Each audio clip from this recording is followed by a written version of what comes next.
Burning Abyss is here, and it is top tier. We got COD day 1 in 42 wins. It's not, it barely is day 1. It's like 6:13 a.m. my time.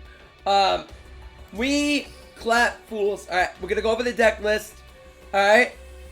Let me show you this deck list and why it is good. Now, the first thing I want to teach you is about all the Burning Abyss monsters. Okay? So we need to go over them. I'm gonna go over some replays. Is that Trap Dexter? Welcome to the YouTube video, and thank you for the 10 biddies, man. Thank you. Day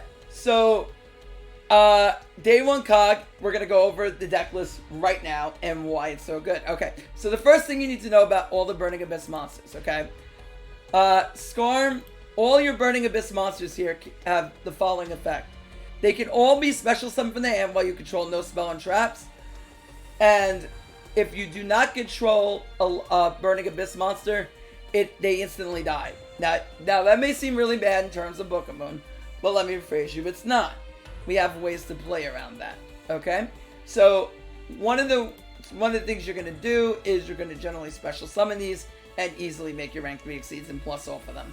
Now, another note with your Burning Abyss is that you can only use each effect you can only use one effect of your Burning Abyss monster per turn. So it's like Thunder Dragons. If you ever play Thunder Dragons, Hawk, you revive, then you can't shuffle, and draw.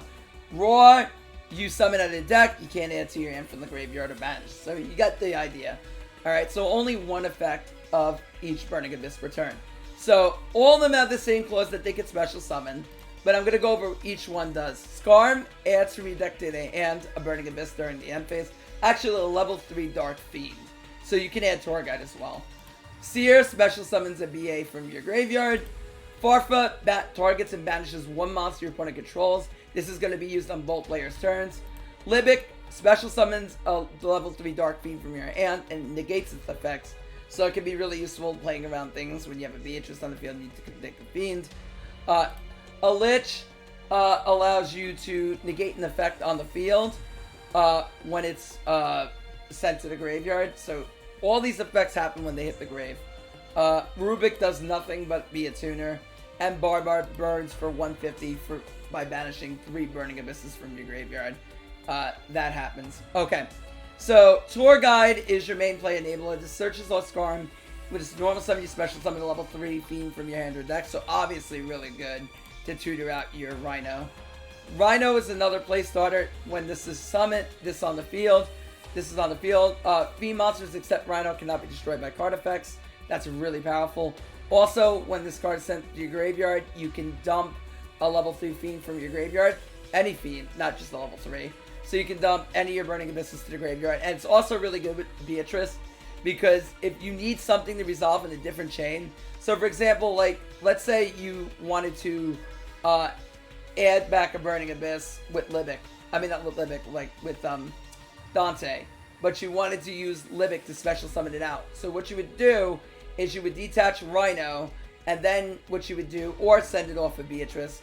Then what you would do is you would be able to dump off your Dante. So you would dump off Dante and then send Rhino from the deck to the grave.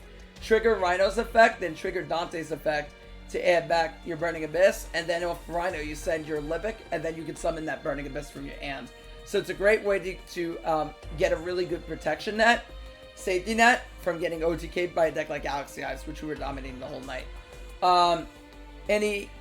Also, as far as spell and trap decks, we're running 3 MST, 3 Cosmic Cyclone. The reason why is DDD is a pain in the neck, and we want to deal with it, so yay. MST and Cosmic go crazy this meta. We're also running 2 copies of Kiteroid, because Kiteroid's an insanely good protective card. Now, I know a lot of people have been running cards like Skill President, Breakthrough Skill. I don't like those decks because I feel like this deck really thrives at going turn 2. Because you can play through a lot of disruption and you can break through a lot of boards. So you have that option with Burning Abyss to do that. So that's why I do that. Now it's the extra deck. The extra deck, we're running 2 Virgil. This is the level 6 Synchro. 1 tuner plus 1 are non-tuners. You can only control 1 Virgil Rockstar of the Burning Abyss. Once per turn, discard a Burning Abyss. Then target 1 part your opponent controls or in your graveyard. and shuffle that into the deck. So this is really good. So if your opponent has like a Kite-Roid in the graveyard in the mirror match, you could spin it in. If your opponent has like a Dante on the field, you could spin it in. If your opponent has any Galaxy Eyes on the field, spin it in. This is also really good to play around Lord, because you can go Virgil, discard Farfetch, then they can only negate one card with Lord, which will probably be your Virgil, because they'll respond directly to it. And then after that, when Virgil dies, if Virgil's destroyed by your opponent's card effect or by battle, draw a card. Really good. So really, really good. Dante is a UR. You need at least 2 of it. Only 2. You don't need 3. Takes 2 level 3 monsters once per turn. Detach a material. Choose a number from 1 to 3. Send those top 3 cards from the deck to the graveyard. That's a cost. So that means if your opponent breakthroughs this, finishes it, whatever, they cannot negate this. Okay, the milling effect. That cannot be negated. That is the cost requirement to activate the effect. It's not the effect itself. The cost is a requirement in activation condition to meet the activation terms of activating, resolving your effect. They cannot negate that. You only negate the effect itself, which is the gain 500 for each attack card milled. Okay, so that's the only thing that can negate it. Also, when Dante is sent to the graveyard, by any means, it can be detached as a material, can be sent when Beatrice floats into him and then adds back. Then when Dante is sent to your graveyard, add a Burning Abyss from your graveyard to your hand. So really, really good. Beatrice, Lady of the Eternal, 2 level 6 monsters. You can also exceed summon this by sending a Burning Abyss monster. Then using one Dante, you control a succeed material. So you discard a Burning Abyss, summon this up, and then bang, she's on the field. If summoned this way, the following effect cannot be activated this turn. Once per turn during either player's turn, you can send any card from your deck to your graveyard. Yeah, this card is even nuts in Master Duel. So if you play Master Duel and you know what a Drytron is, then you know what this card does. This card is nuts in Drytron because you're able to use this with Emo and get infinite amount of searches and negates, but that's a different story altogether. But with this in a deck like Burning Abyss, on our opponent's turn, we're able to interrupt their plays. So Farf is really good because you banish their monster. Olik is really good to negate monster effects with. So you have essentially a pseudo effect failure and a pseudo temporary banish karma cut type effect on your opponent's turn. Also, what's really good about Beatrice is that the Dante that you use adds back a Burning Abyss from your graveyard to your hand. So you can add back any of your Burning Abysses that you use for the whole combo. And then sometimes you're dumping a Skarm off of this, so Skarm's going to bless you as well. If you chain Crow to Dante in the graveyard, will the effect resolve? No, it will not. Because the reason why, and that's a good question, if you chain Crow to Dante, Beatrice's effect to detach is a cost. So if they chain Crow in response to you detaching a material, that's a cost. Then what will end up happening is they Crow your Dante, and then you will not get the effect because it was moved to a different location before the effect had a chance to resolve. Who's that was a mouthful. So yeah, no, that won't work. That's why, like, when you play a deck like Triamid, the goal is you want to set your field spells over your other field spells, because it's kind of the same ruling if they have Cruiser. So let's say you have like a Cruiser, right? You activate a Triamid Cruiser, and then you want to play your King Golem, right? To go for like a Hunter Master type of lethal. You would set King Golem over the Cruiser, because then if you set the field spell instead of activating it, there's no activation window. So they have no opportunity to Crow you until your Cruiser activates. So there's no activation window. If you activate said field spell, then you've given your opponent an activation window to which they can respond. So that's a very good question, and I'm happy to answer it for you.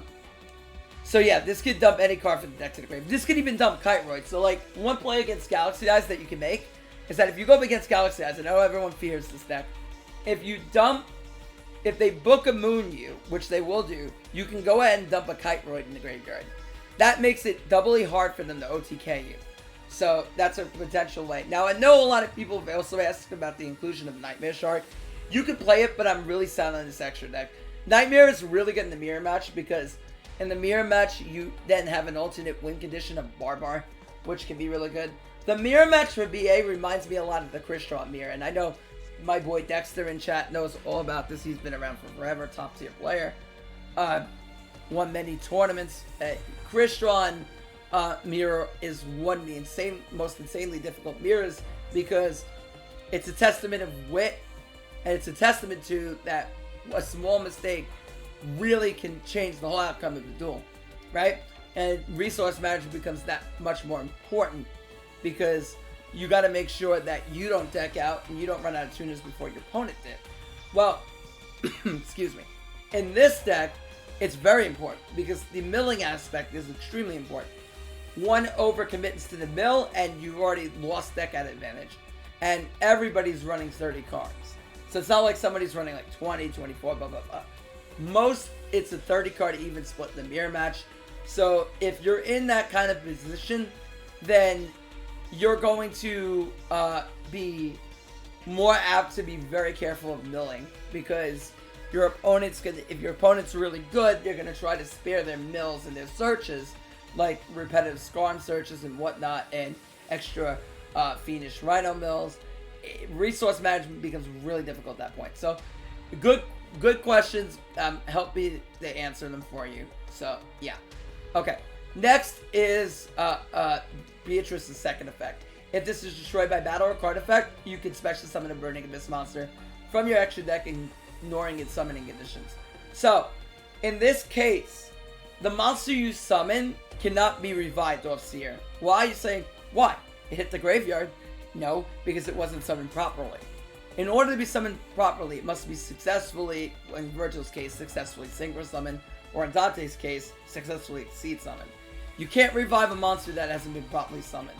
So it has to be properly summoned, and that does not properly summon it.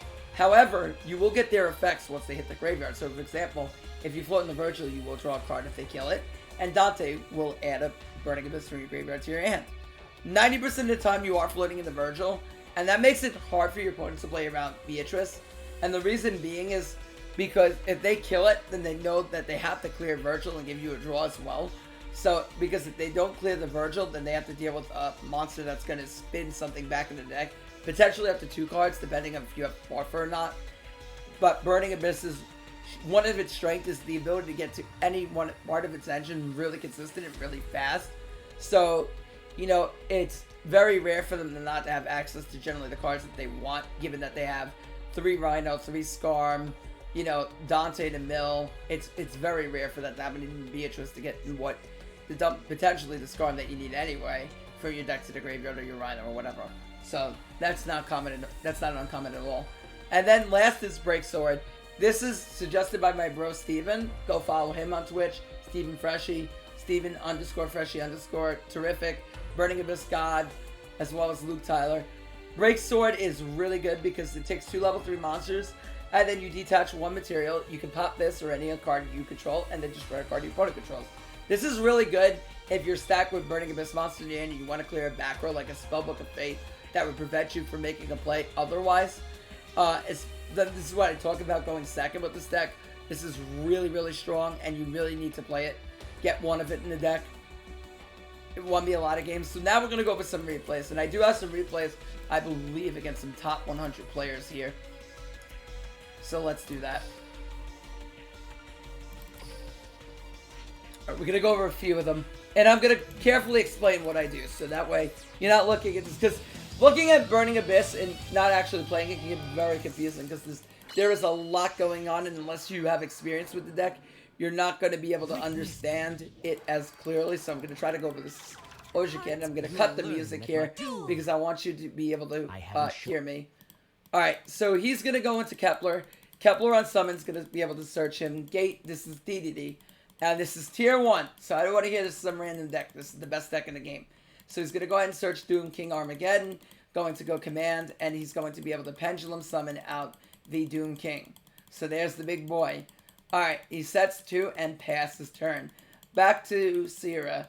So, back to us. So, since we don't want to commit our normal summon because he has 2 back row. This is a good example here. So, he has 2 back row, and I know a lot of people who say that Burning Abyss dies to Book of Mood. It doesn't instantly.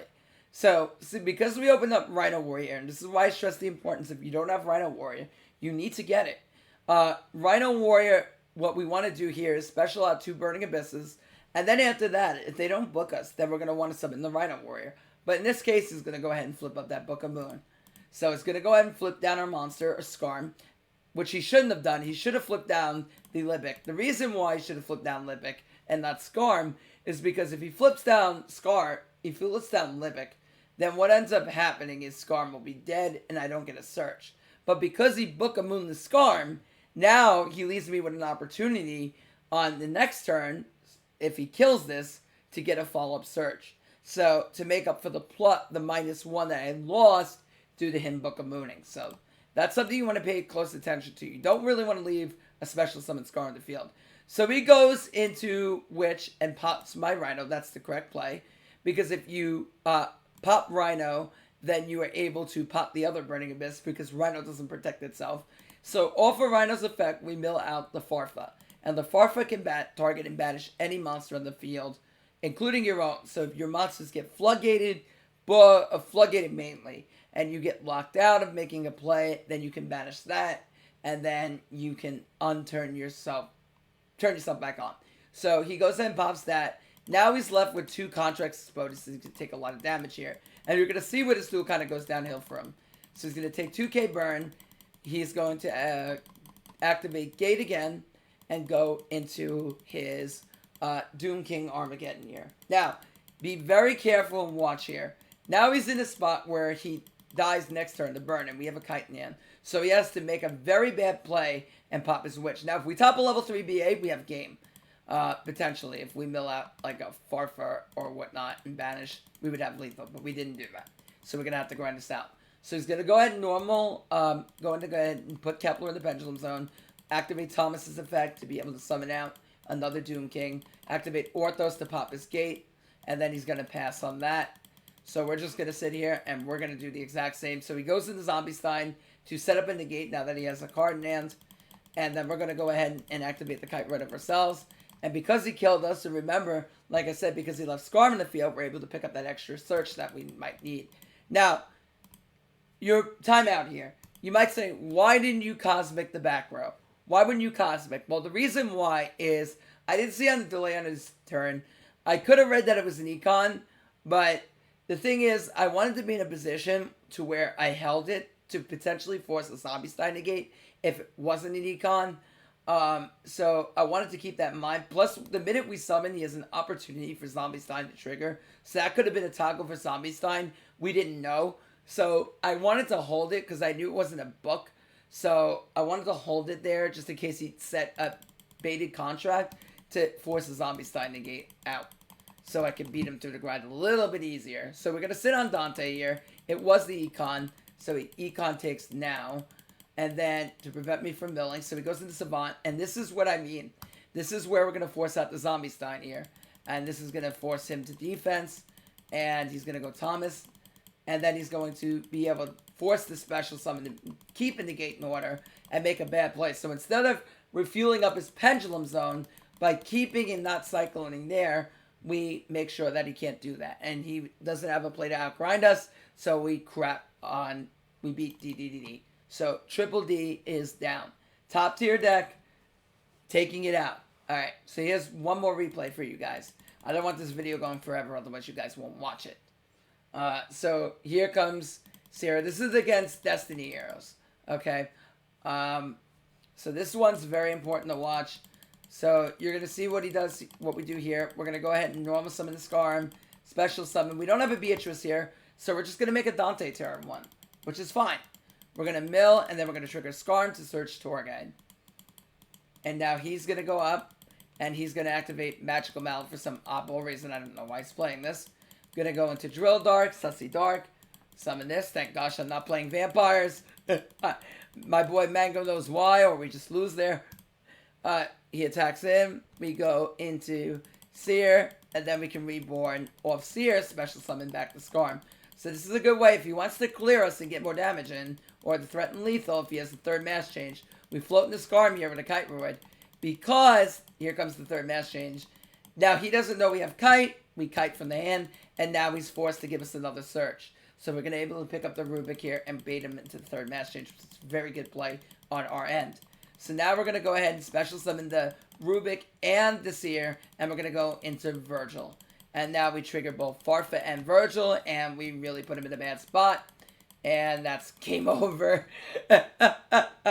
With the Tour Guide, we were saving in the hand, and we had Cyclone just in case he topped any back row on the follow-up. We can deal with that. Okay, so that is my Burning Abyss video. If you have any questions, comments, concerns, make sure you type them in the chat below. Also, follow me on Twitch, Subscribe to my YouTube. Like this video. Please, please, please, please. We are pushing for YouTube partner. We almost halfway there. Close to 500 subscribers. Keeps pushing that YouTube. I have much more content coming out. I am generally live in the mornings around 5 to 7 a.m. So if you want to make sure you're here for that, make sure you're there. I will be playing in the Meta Weekly on Friday. That's my plan.